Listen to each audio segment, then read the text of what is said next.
This is the Awesemo Odds Betting Show. I'm Ben Raza. Joined back again, Jason Roslin. What's up, man? Yes. Yeah, I must have done okay. They Yeah. asked me to come back. I must have gotten my college basketball picks right or something. I don't Yeah, know. no, it I was don't a fun show. It was funny. I was looking back. We actually did some good work. I was just right off the top. Providence, Baylor, a couple other things. It was a fun time last week. Yeah, it was. It was, and maybe a little struggle on the NFL, and we just got unlucky with the Jets going into overtime. They were up, 14 for most of that game, and then Crazy. I thought exactly Green Bay Packers were going to pull Aaron Rodgers, and we're like, all right, great, we got the Jets +3, and that was going to help, but Aaron Rodgers was in the whole game and kind of screwed our top underdog bet of the week. But still, almost a good pick there. But other than that, we were pretty solid across. Yeah, no, it was a good time. The Packers, it is what it is. It helped me in DFS, which was nice. So I really can't complain about the overtime. But yeah, no, we're gonna get right back in it. Obviously, we hope everyone had good Christmas, good times as we close 2018. But we got a lot of stuff to get to. Got some college basketball, some college football. We're gonna get into the NFL again, week 17. You want to jump right into college basketball like we did last week? Yeah, sure. Why not? Let's All do right, it. let's do it. It's an ugly. Wait, it is back. It's been off for a couple days. We do have some Friday games. These are some bad teams, though. But I'm like you. I think I don't mind betting some ugly teams. Yep. I mean, there's money to be won in every single game, especially with the books putting out a line on seriously anything. You can bet Arkansas State versus Arkansas. I think they're playing today or something like that. And you know what? Sometimes if you just do a little bit of research, do a little bit of digging, check for injuries, we'll go over kind of some of our process at least. And you can find lines that are accessible. And, last week we talked about one with Providence being at Texas 8, getting 8.5. And then what ended up happening closer to the game is one of Texas's star players ended up being out. So that line at 8.5, had you had played it, ended up being really well, so being really, really good. Providence ended up winning by 10. These are the things that can happen, and especially at this time of the year with a lot of people on holiday break. So certainly some stuff to take advantage of. Yeah, no doubt. I mean, like you said, it's lesser known teams, and it's you gotta bide your time. It's just like a grind, like DFS. Yep. Some of these teams, I'll be honest, I've seen a little of. You're not going to get the best information, but you know what? The books, it's not as efficient. We'll get into that. Like the NFL, they have really sharp lines, of course, because some of these college basketball games, if you dig, you can find a little edge. And I know you had two that you kind of we were talking about before the show. Do you want to jump right into? I'll tee you up on the first one. You got Yeah, sure. Delaware and Hofstra. Yeah, so Delaware 8-5 and Hofstra coming in 10-3. Hofstra is hot. They've won 7 straight games, and they've won. They've been playing pretty bad teams, to be honest with you. And in Delaware, this is finally the start of conference play.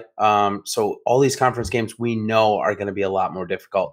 Delaware has come within 10, or actually within 8 points, either winning or losing for 9 straight games now, or 8 of their last 9, I should say.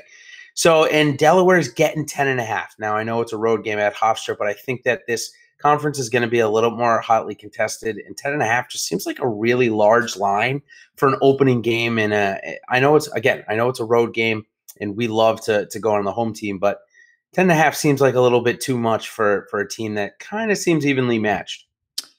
So yeah, we jump right into conference play. Obviously, we got chat up and running. What's up, everyone? Happy Friday! Jump on in. And yeah, this is going to change. A lot of teams, depending, and we're going to get into some games like this. They start on the road of brutal schedules. They're racking up non-conference games. Now it's almost a fresh start for a lot of these teams. I think Delaware falls into that category somewhat. They've played some teams where they were just clearly overmatched. They're going to have opportunities here to hang in games, to put up quality wins here and there. Now, Hofstra's a solid team. They have an absolute superstar. Justin Wright Foreman is a real player, no doubt about that. But 10.5, like you said, sizable line. It's just going to be a matter, can Delaware hang in? Can they get to honestly where they can do the foul game and play? But I do think it's a shot in the arm for a lot of teams who maybe haven't had the most success off the bat, because it's everyone's 0-0. This is really what matters for smaller conferences. It's trying to get a good seed for your tournament to try to get that automatic bid late in the year.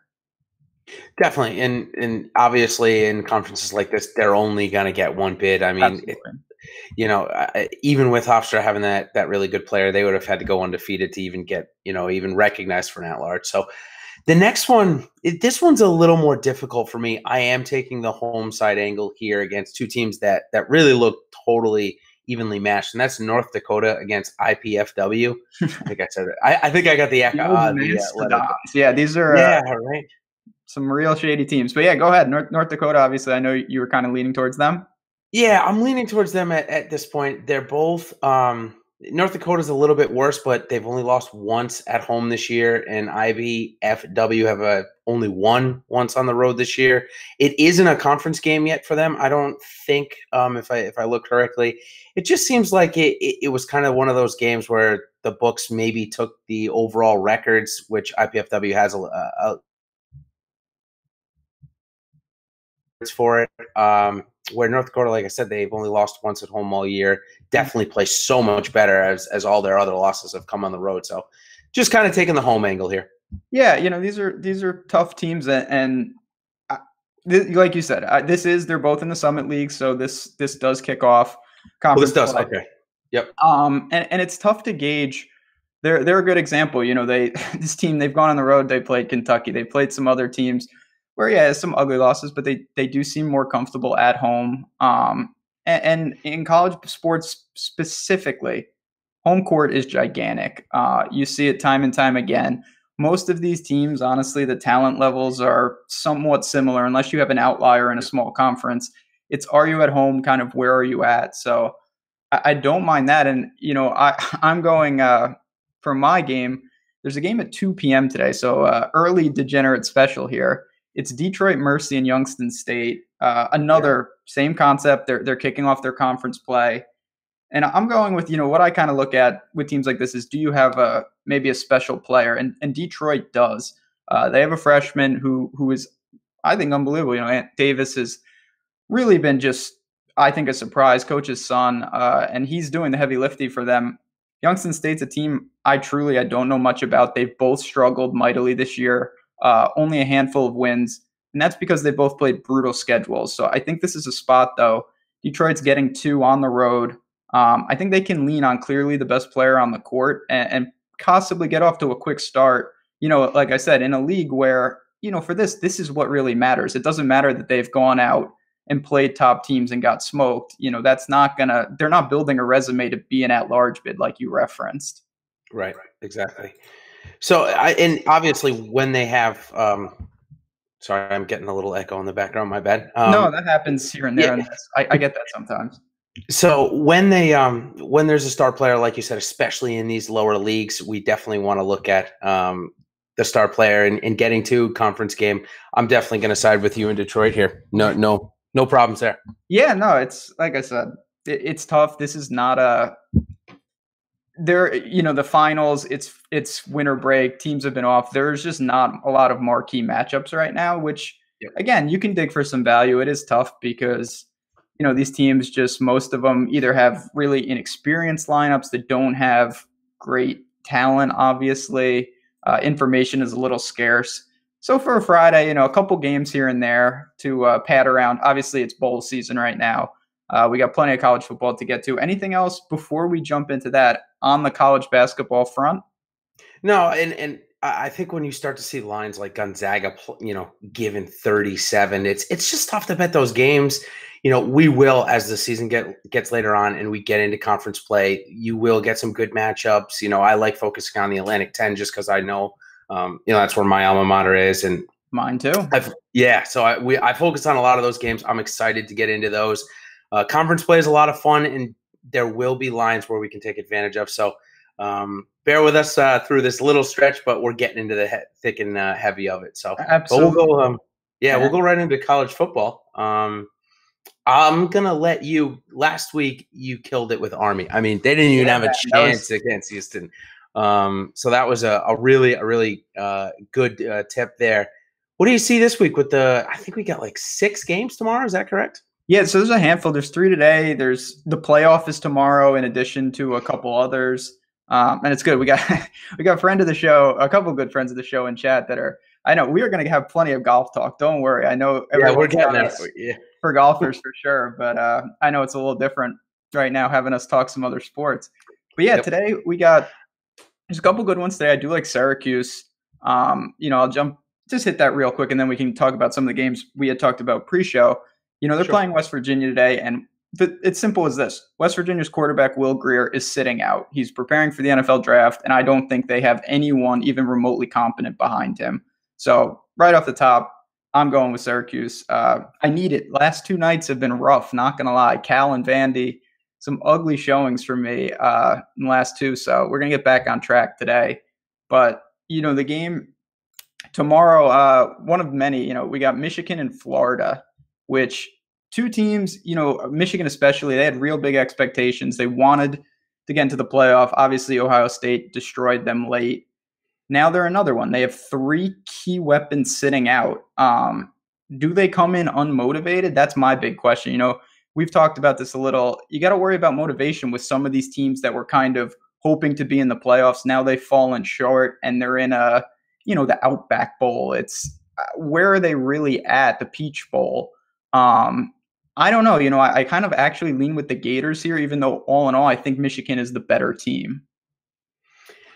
Yeah, it's tough. Last week we saw Houston, who had a pretty good season for them. Their two or three best players on each side of the ball set out, and they just got absolutely swamped over. So it's really tough for me to bet teams that are not playing their best player, or their best players just simply not playing, preparing for the NFL draft, whatever it is. Florida, they've had a stretch of a couple of bad years now, Yeah, and great. Maybe it's starting to turn around, and maybe they have that motivation coming in. And Michigan obviously has been the better team, but who knows? Harbaugh's may go back to the NFL now. There's talk. Who knows? So yeah, I think I have no reason to debate picking Michigan, other than that they do have better talent, but the talent may not even be playing. At least the ones that would sway the game. Yeah, Bush and Gary sitting out on defense. That's the the main crutch of it. Obviously, they're a talented team, and they've had Florida's number. These teams have played in recent years. It's just going to be a matter again. I think that Dan Mullen at Florida will have them ready to play. Now, we're going to find out what they're made of. They haven't been great. You talked about that. But getting a handful of points in these bowl games, we really see time and time again, motivation is a huge factor. Obviously, Army, as you said, easiest example of that. They came out ready to play. They were excited to be there. Houston wanted to get their season over with, and 70 points later, all on the ground, I might add, because Army doesn't throw the ball. Yep. So we'll get into that. We got obviously the games that there are a couple others, but I think we should just jump right into the games that people want to talk about. We got the playoff games. Yeah, absolutely. So we got the first one. We got Notre Dame, big, almost 2-touchdown dog to Clemson. You had mentioned before the show, we were talking Dexter Lawrence on Clemson's line, suspended, some made up substance. Who the hell knows what it was? So he's out. Do you have any thoughts on this one in terms of would you take the 13 points with Notre Dame, or do you think Clemson still rolls? Yeah, after the Lawrence injury, I am going to take the points just because I think he's a big play on their defensive end. Obviously, we know that, right? And I think that Notre Dame scores more points now. I still think Clemson is the better team, obviously, and the better team offensively, but I think the game is a little bit closer. I think Notre Dame can keep it closer now because of that. And obviously, a playoff game, we know that there's no motivation question at all there. So, yeah, I think he was projected to be, if he came out, Lawrence, he's projected to be a pretty high pick, if I'm not mistaken, too. So I don't know what this substance is going to cause. It probably won't cause too much of his draft stock to hurt. Not that we're talking about that now, but I think it's a pretty big play on their defensive side, and I think that Notre Dame may get one or two more touchdowns now because of it. Okay, no, that's good. I like that because I'm still rolling with Clemson, to be honest. If I had to bet this game, they have such a deep front. It's going to disturb the rotation. There's no doubt about that. I just think that Clemson can control this game on the ground on the other side. Etienne is just unbelievable. Trevor Lawrence, freshman QB, you don't really have to do anything. He's a good player, don't get me wrong, but I don't know if Notre Dame is going to push him where he has to make more than the amount of plays that he's comfortable with. I'd love to see him in the fourth quarter be down 3, late in the game and have to make a run. I just don't have to make a play. Yeah. Yep. Yeah. He's a smart guy. He knows he makes enough plays. They lean on that front. I don't know how Notre Dame's really going to respond. So it is a lot of points. I give you that. but I still think Clemson kind of pulls away late. Before we get on to the Alabama game, we did have a question in chat. This is a little DFS, but we'll throw it in there. Moores or Sills today? I would go with Moore. Purdue, best wide receiver. Guy's electric. The thing we had just talked about with Sills, he's great too, but West Virginia doesn't have a QB who I know anything about. If it was Greer back there, I would roll easy. to Sills, but it's not. And I think that means Purdue could definitely come out and beat Auburn today. So that's my opinion on that. But yeah, that's going to be a good one. And then obviously the other game, we got Oklahoma and Kyler Murray bringing his Heisman Trophy to take on the champs in Alabama, 14 points. What do you think? Any thoughts? Yeah. First, actually, one more second. Let me just back up to the Florida-Michigan game because there's one point I wanted to bring up that you had mentioned. Over-under. You like the under here, is that correct? I do. Even with these, part of Michigan's defense is missing, and I do think that gives Florida an opportunity to move the ball. But honestly, and maybe this is counterintuitive, at the same token, I think it limits the potential big mistakes that Florida can make. And that's just as detrimental to an over-under as anything. I think some of Michigan's playmakers that are really electric aren't going to be there. And this just has a real feel of a pretty grinded out, ugly game, in my opinion. Definitely. Okay. Yeah, I just wanted to touch on that. So, absolutely. All right. Now move on to the Alabama-Oklahoma game. Oklahoma obviously was the last team in. So 13 points. Now, the guys that got suspended from Alabama, one starter on the defensive side, nothing really too much of nature other than that, correct? Yeah, so Alabama, they lost a hand. I think it was 3 guys. 2 were irrelevant, one on a line. I expect basically no disruption. Yeah, I was going to say that we're not talking about Dexter Lawrence type here, correct? The guy off the line, and Alabama is so deep anyway.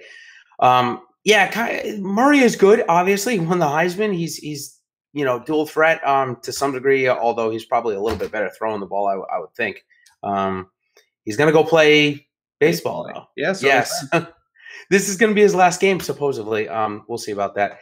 Yeah, I'm going to take Alabama. I'm going to say that Alabama plus 13, the same kind of line as Clemson is given against Notre Dame. But I think that Clemson had the bigger kind of the injury / suspension. So I'm going to take Alabama to kind of roll into the finals and probably see against Clemson here. All right. I like it because this is good. I'm on the other side. I think because I expect Clemson. I want to be a little against the grain somewhere. I think that, we've seen Alabama, obviously. They are unbelievable. They're incredible. Everything you want to say is true about them. The one thing that, in my opinion, Nick Saban has trouble stopping is a dynamic quarterback. We saw Johnny Manziel back in the day really give them problems.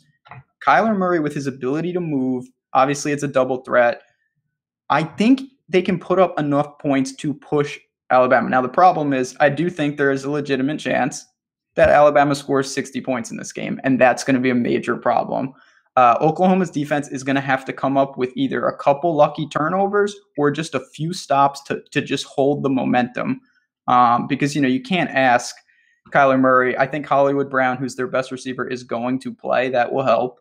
I just don't know how much they can keep up, but I think if they can hang 30 or 40 on Alabama, and I do think that's a possibility, I'll take the 2 touchdowns and hope that even though they're a bad defense, they can keep it in check to an extent. But I'm excited, and even having said that, I'm with you. I think we do see Clemson and Alabama meet for the finals. Don't think Oklahoma will win the game by any stretch. Yeah, I don't have much to debate. I actually will watch the game. I don't watch too much college football, but these are the ones that I'll definitely pay attention to. Where are you exactly? Are you in Gator country? Are you in hurricane territory? I'm in what are the Bulldogs? I guess South Florida. I'm just outside of Tampa, so we've got a lot of bowl games down here. The Iowa Hawkeyes, a bunch of Hawkeye fans were in town last night out partying. So, yeah, there's some good games. If I had to root for somebody, though, I'm going to root for if they win their next bowl game, would be the 2-time defending national champions, right? The UCF Golden Knights, right? Yeah, man. They're putting it all on the line again. They are, yeah. I have a feeling, and they're it's been unbelievable. It really is impressive. Problem now, though, no Mackenzie Milton is a Yeah. serious issue. He was the heart and soul of that team. And this Yep. backups look pretty good. If LSU comes out, though, motivated, I just worry about UCF having enough firepower on offense. Yeah, I personally don't think they will. I mean, I've read all the local papers, and now again, what do they know versus what everybody else? Who knows? But the guy was a star. I mean, he was everything to that team. So we'll see. I mean, hey, listen, I come from Tom Brady country, so I'm all for backups. I'm all Yeah, for no, backups. the one thing you'll say about UCF, and they do it great, they come out ready to play. Like they're not going to come out flat by any stretch. We saw this last year. Everyone said, they're a joke. Auburn will kill them. And look what happened. And now they're here again. And look at me spewing, LSU is going to roll them. And I just, this is where the difference between UCF this year and last year is a lot bigger than I think the casual person realizes. The team last year, I think, was a legitimate threat, could have been, to be in the playoffs. This team is not that good, in my opinion. They're a solid team, no doubt, but they just don't have the talent, I think, to compete with these top end teams. And when you lose the heart and soul with Milton, going to be tough sledding. If they do this, that would be, I think, the most impressive win of the entire streak. Definitely, I would definitely agree. Losing their best player, playing against probably maybe the second best team. Their last season's bowl game was against a very good team as well. So we'll see how it pans out. Well, I think we can probably move on to NFL football unless you want to touch anything else. No, obviously, as I always say, always can find me in our Awesemo. We have the Slack chat. Drop on in. I'll be in there sweating the games today, no doubt about it. So if you have questions either on the DFS side, you're looking at a spread or whatnot, jump on in. We'll be around. But I'm ready. Let's get to week 17. All right, and at the end of NFL football, I picked out one prop from every game that we'll do rapid fire at the end. So just to add a little element to it. All right, so the first game I want to talk about, just because it's on my first bullet point, is Kansas City Oakland. Obviously, we got Kansas City playing for the number 1 overall seed, which they need to win to get it. If they lose and the Chargers lose, it's going to go to my hometown Patriots if the Patriots can beat the Jets. So that would be insane. The over is 52.5. That's what I'm looking at. Oakland's put up some points in their last few games. They look like they want to play for some reason, which is fine. I'm totally cool with it. So I'm taking the over. Anything you want to talk about there? Or yeah, no, it's a team, both on the DFS side and on betting. I think this is a pretty interesting game, and you're right. It's ridiculous. The time for Oakland to really look good was early in the year. They looked uninterested. Now it's over, and they're playing hard. I give them credit. I've ripped John Gruden like everyone else for good reason, but he does have them playing pretty well right now. Going into Arrowhead, that's not going to work. The Chiefs, they're locking up this number 1 seed. I don't think there's any doubt in that. But like you said, if when you're betting an over under like this, the way I look at it is how many points you think the Raiders can score, because I think the Chiefs do their part, obviously. So if you can get 21, something like that from the Raiders, I think you're good. Chiefs should put up their points in bunches. Mahomes, obviously Tyreek, Kelsey, they're all going to have effective games, and they're going to score as much as they need to. So I don't mind that. I see, it's a pretty juicy total, but with the Raiders being able to, they've looked a little better. Jordy Nelson has a minor resurgence here. I think you're right. I think they can get a couple touchdowns, and if they do that, the Chiefs should certainly be able to keep pace and push that total over.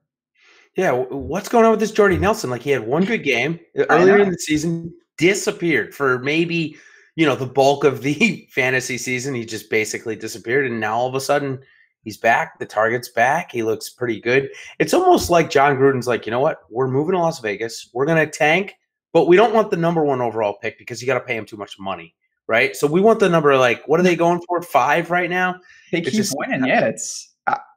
I thought they were a lot. It's interesting. We'll see. They've been no matter how you sum it up, it's been a disappointing year for Oakland. But I will say, they did look much better. They pushed Kansas City the first time in Oakland. That game was closer than I thought it would be, and although they're not going to have the personnel on defense, not that many teams do, to stop Mahomes and the gang, I wouldn't be stunned to see them. Not that I'm going to bet this game in terms of a total, but I wouldn't be stunned to see the Chiefs be able to, hang around but not pull away to the extent that maybe some are thinking. And it actually comes into play where the Raiders late in the game, they're down 10, they're down 14, nothing outrageous. Yep, yep, definitely, and Mhm. that's where I think the over can certainly come into play. Mhm. So next game that is at least just on my list is Tampa Bay versus Atlanta. Atlanta's coming into Raymond James Stadium, and Tampa Bay is getting one. It looks like it's pretty much just an even Yeah, pull. hybrid pick 'em. Yep. And I like Tampa Bay. Tampa Bay has played better recently. They play better at home than they do anywhere else. It seems Jameis Winston could be playing for a job. I mean, I don't know that they're going to look back and say, okay, Jameis threw for 350 against Atlanta in the last game. He should be our starting quarterback. But certainly a good performance is going to give him a little extra motivation. He's got, I believe, a big contract. It's a player option? No, it's not a player option, team option for next year. That's Yep. pretty hefty. So he needs a good performance to have a job next year, in my opinion. Atlanta's been better recently as well, but I think to pick them, I'm going to go with Tampa Bay at home. This is a game where it's one I'm pretty interested for DFS, and after this show, you can catch me. We'll be talking DFS, me and Andrew Barron, of course. I think it comes down to I want to see what exactly the Falcons are doing. They're a bigger mystery. I'm with you. I think we know what the Bucs want to do. They're going to play their guys.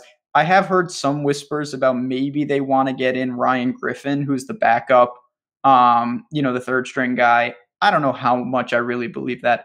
But for the Falcons, Tevin Coleman, Julio, both banged up right now.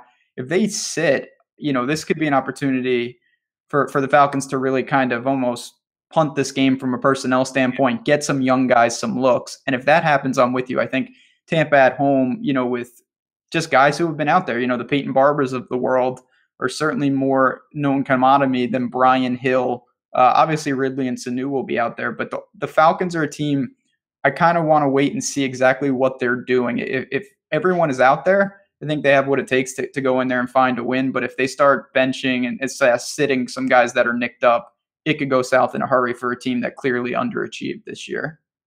Yeah, and Matt Ryan, from a fantasy perspective, actually had a relatively decent season, but they just couldn't stop anybody all year. And I think that the Bucs offense has looked good enough where they can come out and score. So the next game I'm excited to talk about, because we are definitely on opposite sides, which is always fun. It just makes for good conversation. I like Miami at Buffalo. Brock Osweiler has gotten the nod at starting quarterback, which they actually looked, maybe a little bit better. I believe Miami is moving on from Ryan Tannehill finally, which is probably a good decision for that franchise. He's just hasn't been able to get it done, and he's been given plenty of opportunities. I don't know that Brock Osweiler is the answer, but he certainly looked okay in his few starts. This was more now they're getting 4, correct? Do I have that line? Yep. Yep. So I actually thought that it would just be a field goal game. I just don't think the Bills have enough offense right now to beat them by a touchdown or more. So this was more picking the spread. I don't think Miami's going to win. I do think Buffalo is going to win, but I think it's on the spread for Miami here. So even if you buy, say, the 3 points that you're able to get to move the line down to, I believe it was about 150, minus 150. That's not that bad for me either. Like I said, I think they come within a touchdown, whether that's 6 or 3 or some odd score. I think they can keep it close. Miami's defense been okay. And we'll see about your boy Josh Allen.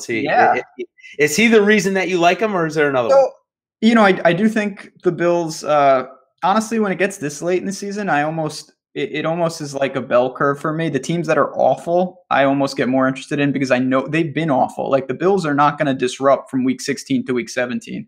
Josh Allen and the young receivers, they're ready to play. They're at home. That was my one thing. I want to see this weather because if it's freezing, I don't think the Dolphins going all the way up to Buffalo in a meaningless game is the best spot. They've been on the Miami side. Obviously, Gore is gone. Their running backs, it's murky at best. The receivers are not great. They do have Kenny Stills. But overall, I just don't see, against what I think is an underrated Bills defense, they kept them in a lot of bad games when Nathan Peterman was just throwing interception after interception. Those are random, don't you know? Yeah, exactly. Yeah, he's just going to regress to the mean after a couple decades. I think really what it comes down to, and I'm with you to an extent. I wouldn't. The laying the 4 points is a little suspect because this certainly has the makings of a close game, regardless. 10-6, no. Yeah, it can be tough, but at home, I do feel pretty confident that the Bills can find a way to win.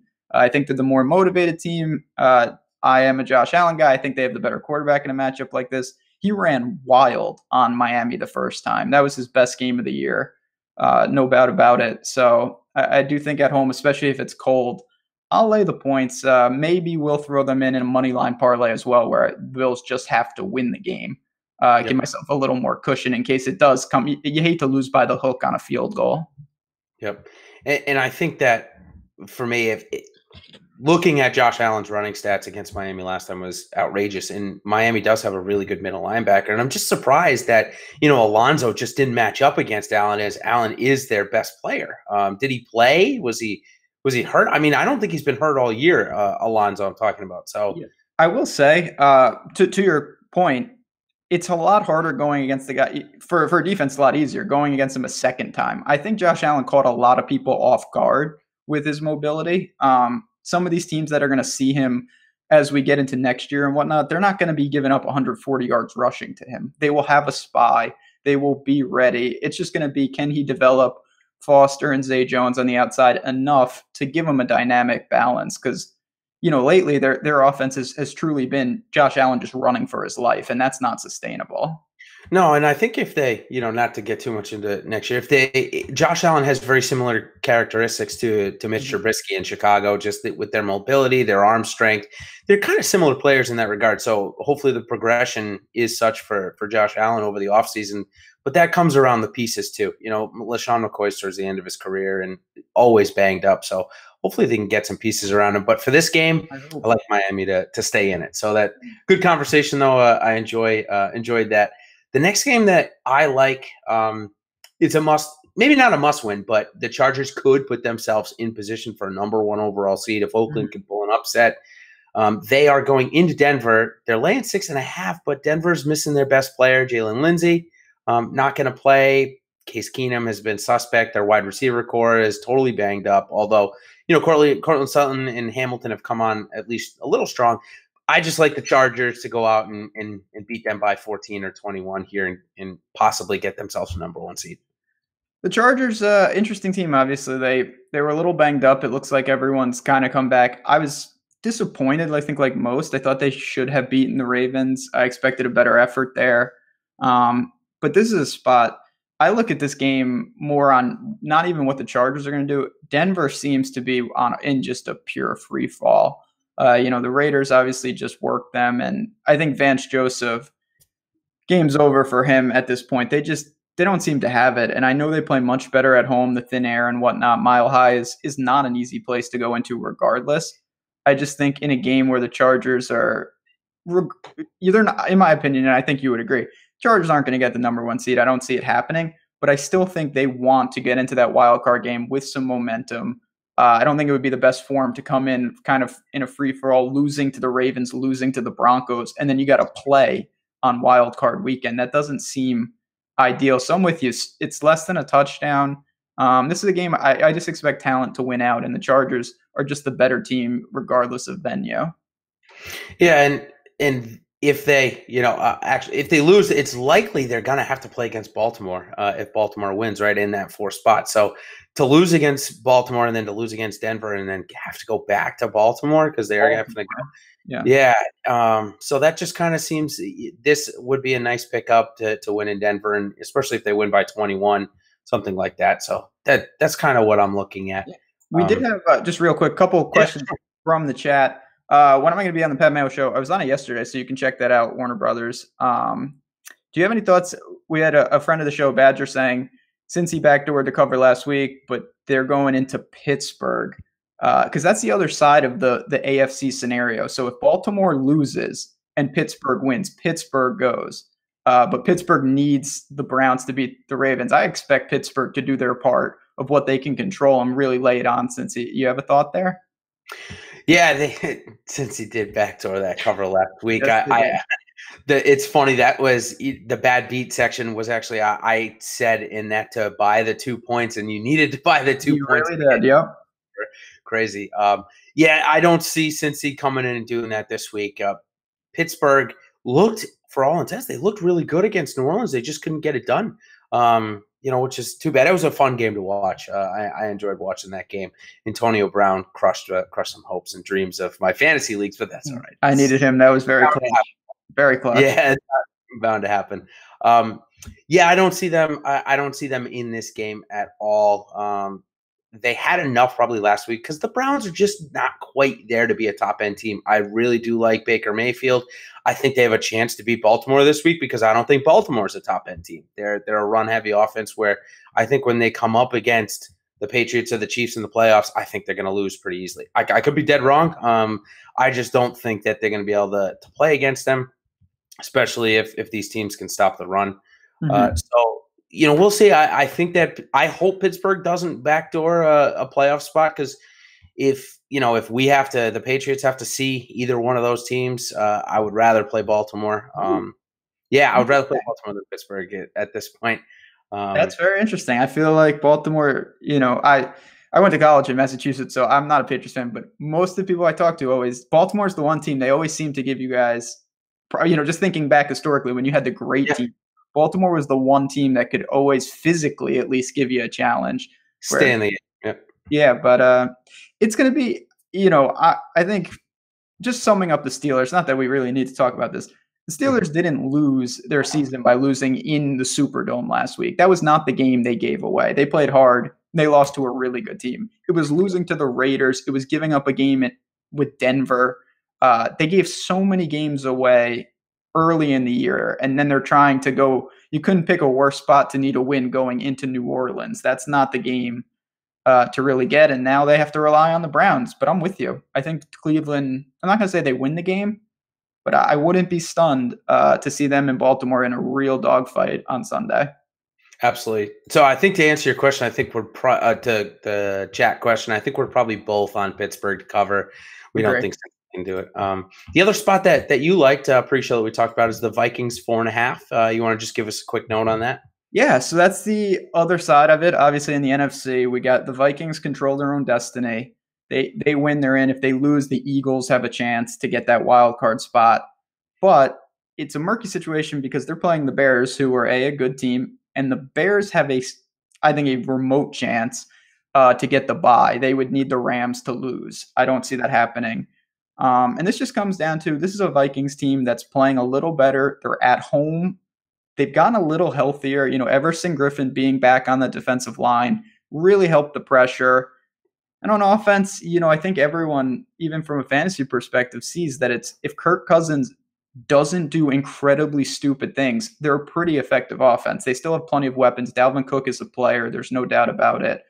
And I just think they can do enough, despite going against a good defense, to win this game at home. And I do think that the Bears, I'm not going to say they take their foot off the gas, but if late in that game, when I'm going to say when the Rams are in full control, I think if the Bears kind of see that, they're not going to be really pushing it. They may ease back a little. And the Vikings, this is beyond a must win. This is it. So at home, one game, I think that the Vikings put their best foot forward and really set themselves up to be a sneaky team come playoff time. I really wouldn't want to play them, to be honest. Yeah, I think that the Bears, the only reason they want to win this game is if they end up playing the Vikings down the road, or could they play each other in the first round? So let me think about it. We got 3-6, right? Yeah. Yeah, I think that is possible. Because you're going to get it could be because Seattle wins. Yeah, if Seattle wins, Cowboys would be the 4 seed, right? Yep. So that's interesting. That may be the only reason why. Or maybe Chicago's like, you know what? We don't want Minnesota to see, and we're just going to put in our backups. Chase Daniel in the second quarter, maybe. Who knows? So I think the Vikings have more to play for, and definitely gonna go back to there. So I went on as we talked about last week. It's a little too early for the books to come out with props, but I wrote down one that I thought would be good rapid fire from Monkey Knife Fight that we talked about last week. So first one, Christian McCaffrey over 5.5 receptions. I'm going to go under. I think they scale down his workload. All right. I'm still taking the over. So that's good. We're 1-1. We got Stafford over 252 passing yards against Detroit. Over under, sorry. Yeah, I'm going to say I'm going to go under. Green Bay is not the best place to play, and he just looks hobbled. He does. He looks bad. If he plays the whole game, I can see him going over because Green Bay Okay. has been so bad, but he has looked cobbled. He's only got Kenny Galladay to throw the ball. So Sure.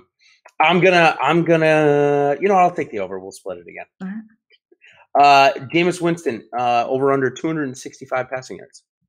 I'm gonna go over, even though there's talk about Ryan Griffin. I think if Jameis gets rolling in the game, they're not going to take him out. And I do think against Atlanta, he'll have some success. Yep, I'm there. I'm right there with you. Here's a fun one. Blake Bortles over 195 passing yards. That shouldn't be a prop. It's so sad that it is. I have to just on principle say over. That's embarrassing that I had to answer Isn't it? that. Isn't that bad though? That Yeah, it's horrendous. 195 yards for a starting quarterback. Anyways, all right. Here's a little bit better one. I always like to bet this line. Edelman over 6.5 receptions. I'm gonna go over. Jets have an ability to kind of make a bubble and force Brady to really check down a ton. Edelman is the direct beneficiary of a scheme like that, so I'll take the over there. Yep, me as well. Unless I see an 8 handle there, I always take the over. It's just statistically work. Now some have gotten to the 8 line, but if I see 6, 7, even 7, I get a little, but 6 I think is definitely one that I like. All right, here's a good one. Saquon, generational Barkley, 73.5 rush yards, over under. That's a tough one. I think he's a tricky player in general. I'm going to go under. I think he's another one. Not that they're going to bench him, but I could see them maybe lightening the load on the ground just a bit. He's had a hell of a year, and I don't think, a game against Dallas is not going to be too interested. I think I'm going to go under, but that's a tough one. Yeah, it is. Dallas doesn't have too much to play for, but Barkley has not looked good, as we talked about. I think I even mentioned on the show last week. Yeah, I thought Barkley had a better game than he did a week before, which he did, but still only, shy of 20 DraftKings points. Odell's not playing. Obviously, they're stacking the box. I'm going to go under with you as well. I just don't think he's had it. Okay, next one. We got Tyler Lockett over 59.5 receiving yards against Arizona. I'm going to go under again. I think Seattle's another team that, they can just destroy this game on the ground if they want to. And I don't think guys like Lockett will be in that second half as much. They got to get ready. They got a big game, obviously, in that playoff week. Yeah, and you're hoping for a big play there, obviously, with Tyler Lockett. If Patrick Peterson matches up against Doug Baldwin, yeah, maybe you get that big play, and I can see it. But if they end up, up 21-0 by halftime and they're running the ball, it's going to be the second string guys, and he won't see it. So, all right, here's a good one. Kelsey, does Oakland keep it close enough to get Kelsey over 6.5 receptions? I'm going to say yes. I think that they just go to him regardless of game script, especially at the beginning. I think he's going to be in line for a big, big day. Yeah, and I think he only needs like 50 yards to pass Gronk for the league or something. Yeah, him and Kittle. That's right. Yep. So actually, let's go right to that. I like that you said that. Kittle over 5.5. I'm going to take the over there too. They're playing the Rams. I think they're going to be in extreme catch-up mode. Pettis, I assume, is not playing, so Kittle's going to definitely get his chances. Yep. All right, the Chargers-Denver game, Melvin Gordon over 68.5 rushing yards. I'm going to go over. Broncos, we've just seen, Doug Martin had success last week. It's not working right now, and I do think I worry a little because they may take Melvin out late, but I still think he could have, even in one half, if he gets a rolling, he could crush that prop. Definitely. All right, I like this one. Juju over 82.5 receiving yards. That's tough. The Steelers are going to move the ball. It's just a matter of, is it AB? Is it Juju? Is it Connor? I'll still go over. It seems like they can all get there. AB had a monster week. Juju, people remember the fumble. He was having a big game, though. Monster game. So It's like that guy is unbelievable as well. Yeah, I shouldn't say monster. It was like it was a very solid output game. It was a workman's game, and AB went the monster game. And that's what we're seeing with that team. One's going to have a monster game, and one might have a 4 for 70 or 5 for 80 type of game. And for them, obviously, it's not that great. But all right, we did the Kittle. We're both over. Okay, Thielen over 5.5 receptions.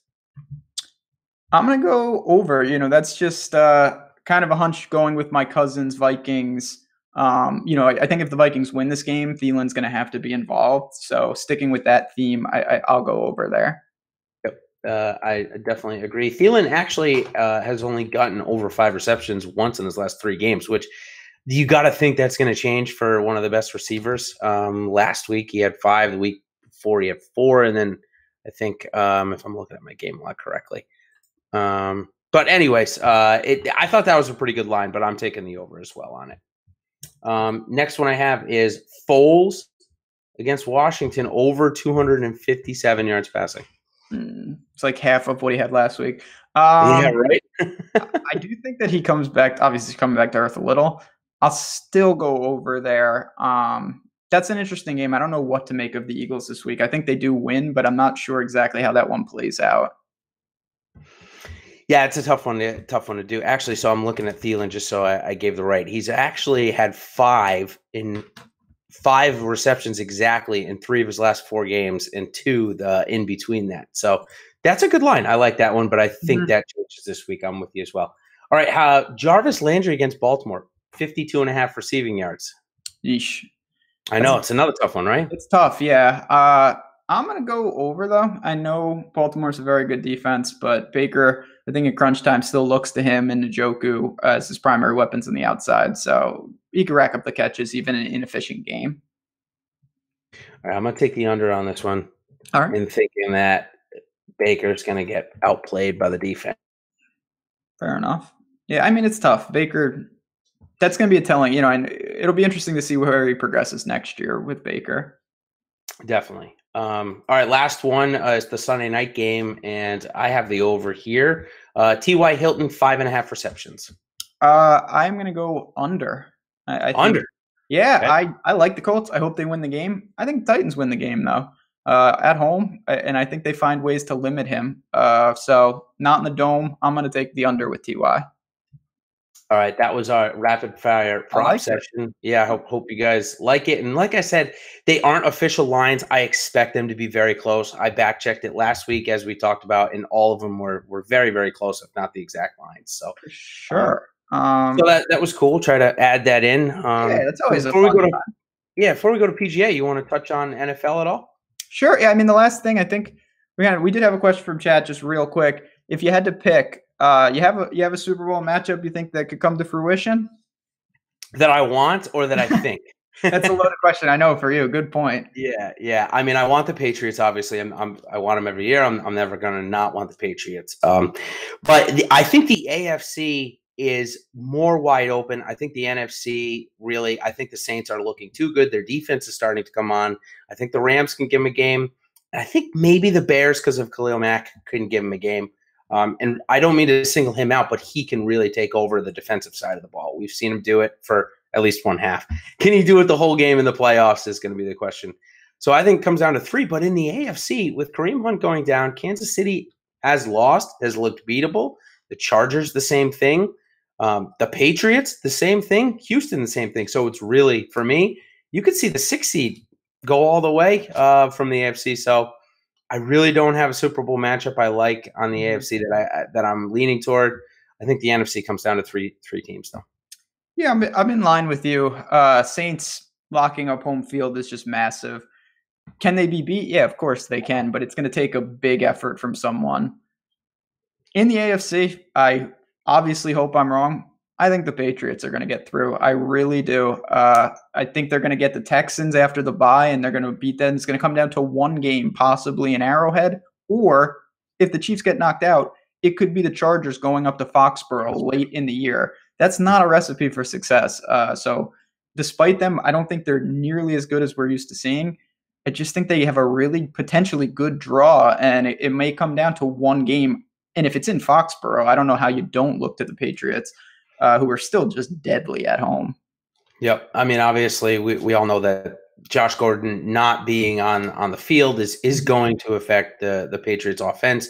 But Tom Brady finds ways, and if he's got to give all 8 targets that Josh Gordon's going to get to James White, who has been non-existent for a reason, wait for James White in the playoffs. We know it's going to happen. So, yeah, I'm a homer, but I'll probably still favor them.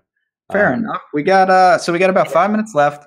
We have to golf is back. So oh god, we're gonna have plenty of content coming out. Do you have any thoughts on the old Tournament of Champions before we get out of here? Yeah, so just a quick note, and when you guys read some of my stuff this week, it's going to be a nostalgic week for me. I was there last year, and I'm just like I'm seeing the pictures already. I'm Here's what I can tell you. Dustin Johnson almost had a hole-in-one on a par 4, 431 yards last year. Why do I say that? I just mean that it really scoring will favor the Bombers. However, I'm not going to say that, small and short doesn't do. Brian Harmon was third last year. Pat Perez was fourth. So these shorter hitters can play. However, when I look at the odds, I look at like Kevin Tway, who had an incredible fall season, is up at 125 to 1. He's got a really good short game and, hits the ball a long way. I just think those odds are a little far. It is his first time playing Kapalua. And let me tell you, Kapalua, I've played the course as well. It's a tricky golf course, but he's got a good enough short game that I think, a top 10 bet when they come out at 125 to 1, which means he'll be like 10 to 1, might be a pretty good bet. And then for my studs, I'm looking at John Rahm and Bryson DeChambeau, 8 to 1 and 12 to 1. I'm with you with Rahm. He's the one guy. I haven't, truth be told, I have not dug in just yet. I've been trying to wait. But we know this resort course. We saw the Bombers. Rahm is the type of guy, obviously, no doubt about his bombing / aggression. And he's another one. He can be crafty. He can get hot with the putter. There's no doubt about that. I will say, though, you brought up a good point. I didn't have Tway in mind for, this is not a full event. This is a warm up. Obviously, it's a small field. I was pretty shocked at some of the long numbers on some of these guys. You only got to beat 30 guys and you're 125 to 1. I do think you can take a stab here. Now, I'm not saying, take Satoshi or Michael Kim. That's a little much, in my opinion. But there's a nice, in the Aaron Wise bucket of some mid-range guys. Kevin Tway comes to mind, obviously, certainly long enough off the tee. That, they could hang around it. And like you said, a top 10, maybe a top 5, not out of the realm. And you can still stag them at pretty good odds for a short field event. Absolutely. And I'm sure we'll get into their DK prices a little bit next week. But I think that's a pretty good start, at least to a card. And it is a really short field. So, when you see those lines that are that long and when the top 10s come out, I would definitely look to scoop them up.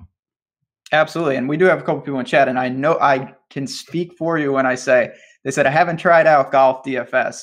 Oh man, it's the best. It is so much fun. People think that like I like golf, I enjoy watching it.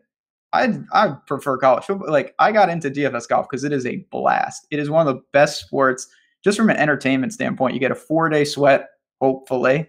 Hopefully, yeah. We'll talk about that in a bit. Yeah, we'll be talking about that a lot, but it is great. Give it a try if you haven't.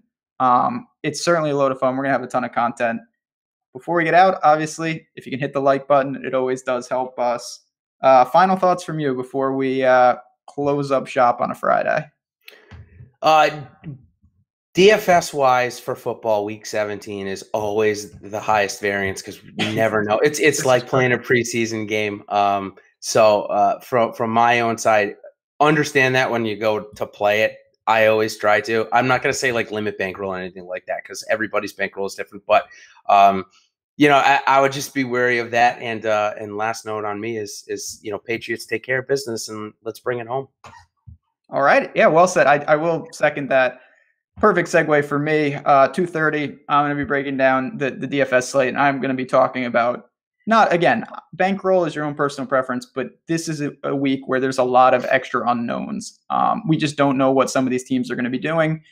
It's not the best to attack, so we'll get into all that. Thanks for coming on, buddy. We'll see how this goes. Let's go Detroit Mercy. Get this day off started for me. Yeah, let's get it going right. Let's go going right. As always, any questions, find us in Slack, find us on Twitter.